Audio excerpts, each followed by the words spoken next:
প্রধান উপদেষ্টার সঙ্গে দক্ষিণ কোরিয়ার বিনিয়োগকারী প্রতিনিধি দলের বৈঠক।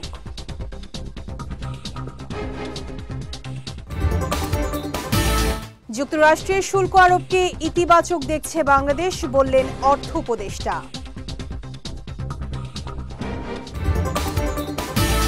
এবং পহেলা বৈশাখ ঘিরে নিরাপত্তা ঝুঁকি নেই, জানালেন স্বরাষ্ট্র উপদেষ্টা।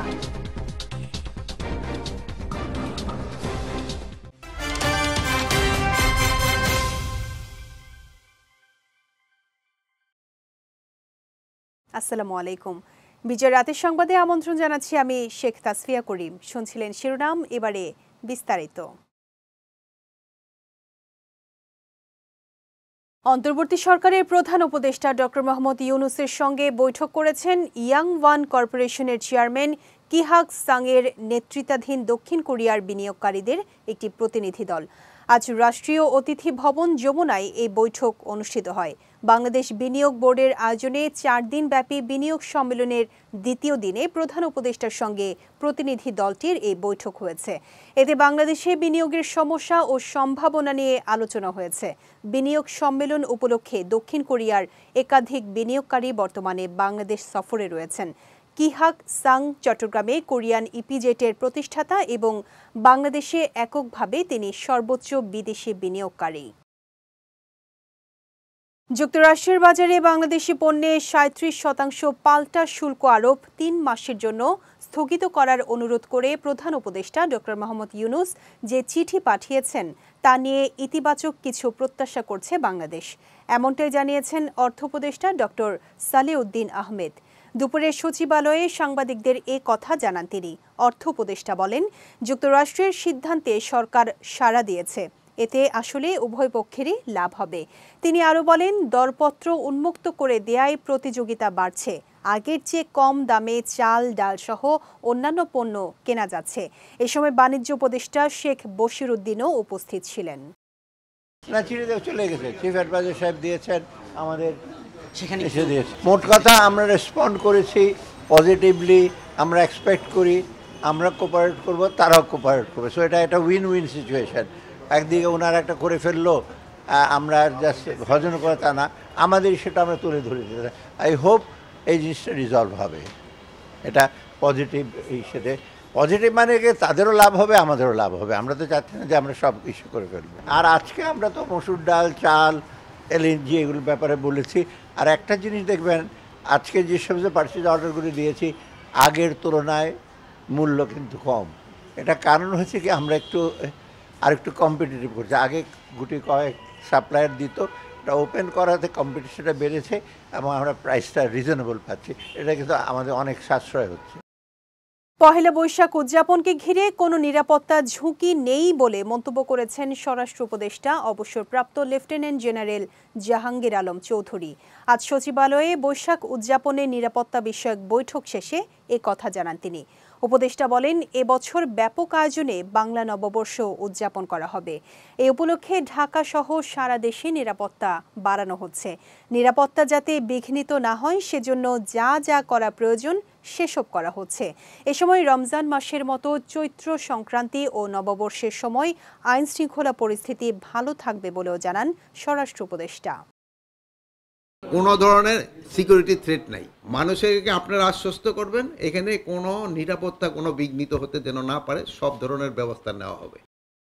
আগামী 29 এপ্রিল থেকে সৌদি আরবের হজ ফ্লাইট শুরু হচ্ছে বলে জানিয়েছেন ধর্ম উপদেষ্টা ডক্টর আফম খালিদ হোসেন। আজ সচিবালয়ে এক সংবাদ সম্মেলন করে তিনি এই তথ্য জানান। অল্প কিছুদিনের মধ্যেই ভিসা প্রক্রিয়াকরণ সম্পন্ন হবে জানিয়ে উপদেষ্টা বলেন, 25 মার্চের মধ্যে বাড়ি ভাড়া ও পরিবহন চুক্তি সম্পন্ন করার নির্দেশনা থাকলেও 9টি এজেন্সি তা না করায় 10,500 মুসল্লির হজ যাত্রা আশঙ্কার মধ্যে পড়েছে। এজন্য এজেন্সিগুলোকে শোকজ করা হয়েছে। তিনি আরও জানান, আগামী 18 এপ্রিলের মধ্যে ভিসা সম্পন্ন করার বাধ্যবাধকতা রয়েছে, কিন্তু যে কোনো সময় সৌদি কর্তৃপক্ষের অনলাইন প্ল্যাটফর্ম নুসুক মাসার বন্ধ করে দিলে হাজিরা সমস্যায় পড়তে পারে। এজন্য এজেন্সিগুলোকে এর দায় নিতে হবে। হজ যাত্রীদের প্রতি কতিপয় হজ এজেন্সির কমিটমেন্ট ও দায়বদ্ধতার অভাবে এখনো বেসরকারি মাধ্যমে 10,487 জন হজ যাত্রীকে নিয়ে আমরা সংখ্যার মধ্যে আছি। আমরা আপনাদের মাধ্যমে স্পষ্ট করে বলতে চাই, কোন এজেন্সির অবহেলা বা গাফিলতির কারণে একজন হজ যাত্রীও যদি হজ করতে না পারেন, সেই দায় সংশ্লিষ্ট এজেন্সিকে নিতে হবে। অসহায় ফিলিস্তিনিদের পাশে সবার আগে দাঁড়ানোর কথা ছিল আরব বিশ্বের, অথচ ফিলিস্তিনের গাজা ও রাফায় চলমান ইসরায়েলি আগ্রাসনের বিরুদ্ধে একটি বিবৃতি পর্যন্ত দেয়নি সৌদি আরব, তুরস্ক, সংযুক্ত আরব আমিরাতের মতো মুসলিম দেশগুলো। আরব বিশ্ব যেখানে চুপ, সেখানে ঢাকার পথে পথে অসহায় ফিলিস্তিনিদের পক্ষে আওয়াজ তুলে চলেছে বাংলাদেশের মানুষ। দেশটিতে গণহত্যা বন্ধে বিশ্ববাসীর দৃষ্টি আকর্ষণ করেছেন বিক্ষোভকারীরা। আরও জানাচ্ছেন আশরাফুল ইসলাম। গাজায় ইসরায়েলি বর্বরতায় প্রতিদিনই ঝরছে শত শত প্রাণ, বাদ যাচ্ছে না নারী শিশুরাও। ফিলিস্তিনের রাফা যেন এক মৃত্যুপুরী। তাদের এই দুঃসময়ে এগিয়ে আসেনি কেউ। যেখানে ইসরায়েলি সন্ত্রাসী বাহিনীর মিসাইল ঘুম হারাম করেছে রাফাবাসীর, সেখানে নাক ডেকে ঘুমাচ্ছেন আরব বিশ্বসহ বিশ্বমোড়লরা। তাদের ঘুম ভাঙাতে 7 এপ্রিল ঢাকাসহ পুরো বাংলাদেশের সকল শ্রেণী পেশার মানুষ রাস্তায় নামে। নিরস্ত্র ফিলিস্তিনিদের ওপর ইসরায়েলের বর্বর গণহত্যার প্রতিবাদে দিনভর উত্তাল ছিল রাজধানী ঢাকা। কর্মদিবস উপেক্ষা করে রাজপথে নেমে আসে হাজারো মানুষ। আমাদের তো এখানে গিয়ে আসলে আন্দোলন করা সম্ভব না। আমাদের পক্ষে যেটা সম্ভব সেটা হলো আমরা আমাদের দেশের সবাই যে যার স্থান থেকে একসঙ্গে হয়ে একটা স্লোগান দিয়ে যেন ইহুদিদেরকে বুঝা দিতে পারি যে আমরা তাদের পাশে আছি। ফিলিস্তিনিদের জন্য তো কিছু করতে পারতেছি না, তো এখানে এসে যতটুকু সংহতি প্রকাশ করতে পারি। হে অহংকার ইমন পিছে লাগছে, এই অহংকার হে জলে পুরো ছাই হবে, কিন্তু এর আশা পূর্ণ হবে না। শুধু প্রতিবাদ নয়, ইসরায়েলি পণ্য বয়কটের ঘোষণা দেয় বিক্ষোভকারীরা। এছাড়াও ফিলিস্তিন ইসরায়েলি আগ্রাসনের বিরুদ্ধে বিশ্ববাসীকে সোচ্চার হওয়ার আহ্বান জানায় তারা। ইসরায়েলি পণ্য! Israel couldn't have done this alone because Israel is using all the money and all the wealth and all the help of America. এদিকে সোমবারের ধারাবাহিকতায় আজও বিক্ষোভ হয়েছে। সকালে টিএসসি চত্বরে ছাত্রদলের আয়োজিত বিক্ষোভে অংশ নেয় হাজারো মানুষ। এ সময় বিএনপির স্থায়ী কমিটির সদস্য সালাউদ্দিন আহমেদ জানান, গাজাবাসীর পক্ষে দ্রুতই বড় কর্মসূচির ঘোষণা আসবে।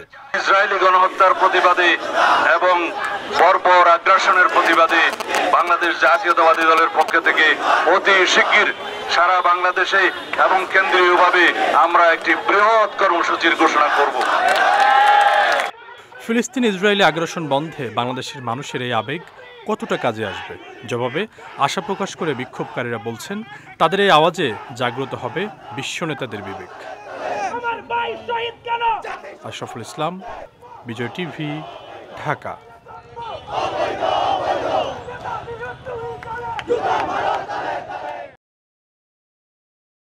দক্ষিণ বঙ্গোপসাগরের মধ্যাঞ্চলে অবস্থিত লঘুচাপটি সামান্য উত্তর পশ্চিম দিকে সরে গিয়ে দক্ষিণ পশ্চিম বঙ্গোপসাগর এবং তৎসংলগ্ন দক্ষিণ পূর্ব বঙ্গোপসাগর এলাকায় অবস্থান করছে বলে জানিয়েছে আবহাওয়া অধিদপ্তর। আজ সহকারী আবহাওয়াবিদ কাজী জেবুন্নেসার দেয়া পূর্বাভাসে এ তথ্য জানানো হয়। পূর্বাভাসে বলা হয়, লঘুচাপটির উত্তর পশ্চিম দিকে অগ্রসর হওয়ার সম্ভাবনা রয়েছে এবং এটি পরে উত্তর দিকে অগ্রসর হতে পারে। আবহাওয়া অফিস জানায়, আগামী 24 ঘন্টায় রংপুর, রাজশাহী, ময়মনসিংহ, ঢাকা ও খুলনা সহ বেশ কিছু জেলার উপর দিয়ে বয়ে চলা মৃদু তাপপ্রবাহ কিছুটা প্রশমিত হতে পারে। এছাড়া সারা দেশের দিন এবং রাতের তাপমাত্রা সামান্য হ্রাস পেতে পারে বলেও জানিয়েছে সংস্থাটি। এবার জেলা সংবাদ।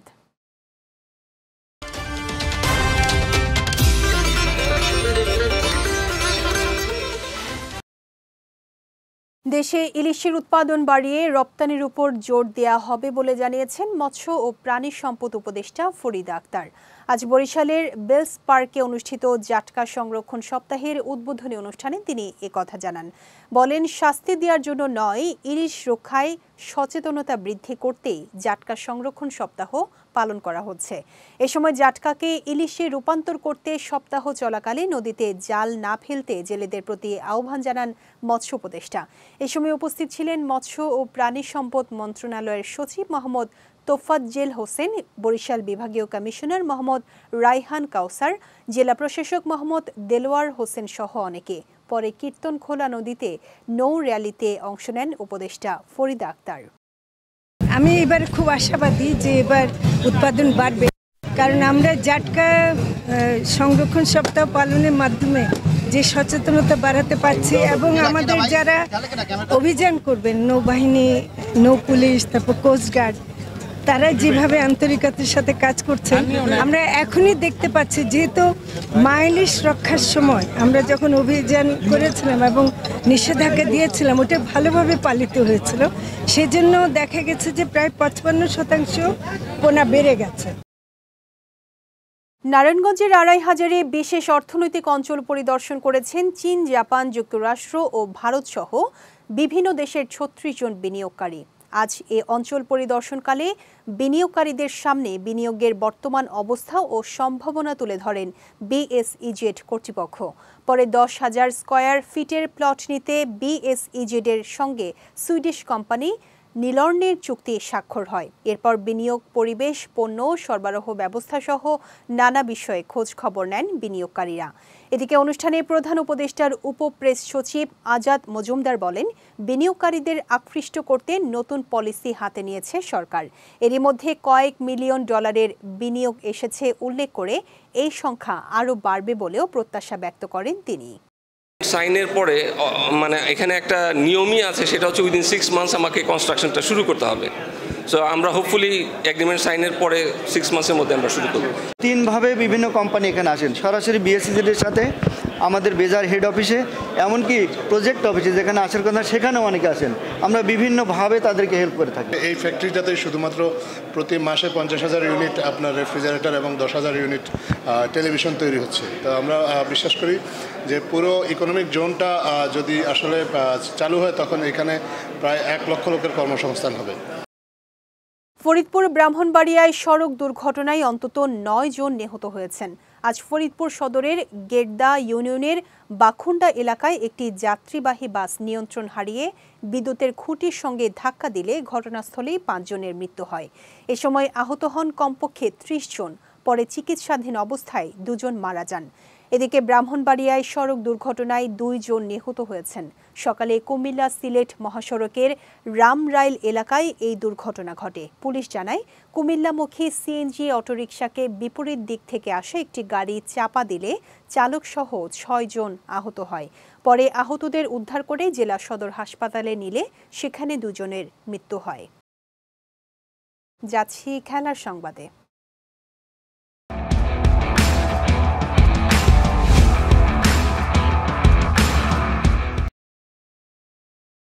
ক্রেগ আরভিনকে অধিনায়ক করে বাংলাদেশের বিপক্ষে 2 ম্যাচের টেস্ট সিরিজ খেলতে 15 সদস্যের স্কোয়াড ঘোষণা করেছে Zimbabwe cricket board. Batter Craig Ervine ও অলরাউন্ডার উইলিয়ামসের পাশাপাশি এই সিরিজে ফিরছেন বাঁহাতি স্পিনার ওয়েলিংটন মাসাকাদজা। অন্যদিকে 2 বছরের ব্যবধানে ডাক পেয়েছেন উইকেট রক্ষক ব্যাটার টাফার জোয়া সিগা। রয়েছেন স্কোয়াডে একমাত্র নতুন মুখ লেগ স্পিনার ভিনসেন্ট মাসে কেসা। 2020 সালের পর বাংলাদেশে টেস্ট খেলতে আসা জিম্বাবুয়ের প্রথম ম্যাচটি 20 এপ্রিল সিলেটে শুরু হবে। এরপর চট্টগ্রামে দ্বিতীয় ও শেষ টেস্ট শুরু হবে 28 এপ্রিল। এদিকে সবশেষ টেস্টে স্বাগতিক বাংলাদেশের কাছে 1 ইনিংস ও 106 রানে হেরেছিল আফ্রিকার দেশটি। চ্যাম্পিয়ন্স লিগের কোয়ার্টার ফাইনালের রেকর্ড 15 বারের চ্যাম্পিয়ন রিয়াল মাদ্রিদের বিপক্ষে নতুন ইতিহাস গড়ার প্রত্যয় ব্যক্ত করেছেন আর্সেনাল কোচ মিকেল আর্তেইতা। আজ বাংলাদেশ সময় রাত 1টায় এমিরেটস স্টেডিয়ামে শেষ 8-এর প্রথম লেগে মুখোমুখি হবে এই 2 দল। টুর্নামেন্টে আর্সেনালের সেরা সাফল্য বলতে 2005-06 মৌসুমে ফাইনাল খেলা এবং 2008-09 মৌসুমে সেমিফাইনাল। অন্যদিকে রিয়াল মাদ্রিদ এই প্রতিযোগিতায় সবচেয়ে সফল দল। তবে এমন প্রতিপক্ষের বিপক্ষে মাঠে নামার আগে নিজেদের সামর্থ্যের উপর আস্থা রাখছেন আর্তেতা। এর আগে চ্যাম্পিয়ন্স লিগে 2005-06 মৌসুমে রিয়ালের মাঠ বার্নাবোতে 1-0 ব্যবধানে জিতেছিল আর্সেনাল এবং পরের লেগে নিজেদের মাঠে গোল-শূন্য ড্র করে কোয়ার্টার ফাইনালে উঠেছিল গানার্সরা। বিজয় রাতের সংবাদ শেষ করার আগে শিরোনামগুলো দেখে নিচ্ছি আরও একবার।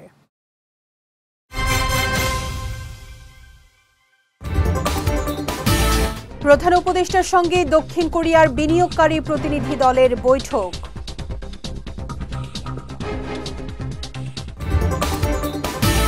যুক্তরাষ্ট্রের শুল্ক আরোপকে ইতিবাচক দেখছে বাংলাদেশ, বললেন অর্থ উপদেষ্টা। এবং পহেলা বৈশাখ ঘিরে নিরাপত্তার ঝুঁকি নেই, জানালেন স্বরাষ্ট্র উপদেষ্টা।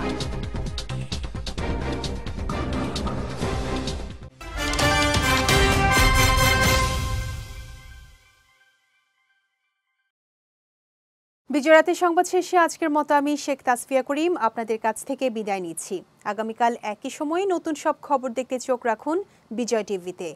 এছাড়াও আজকের বিজয় রাতের সংবাদের ভিডিও দেখতে পারেন আমাদের ইউটিউব এবং ফেসবুক পেজে।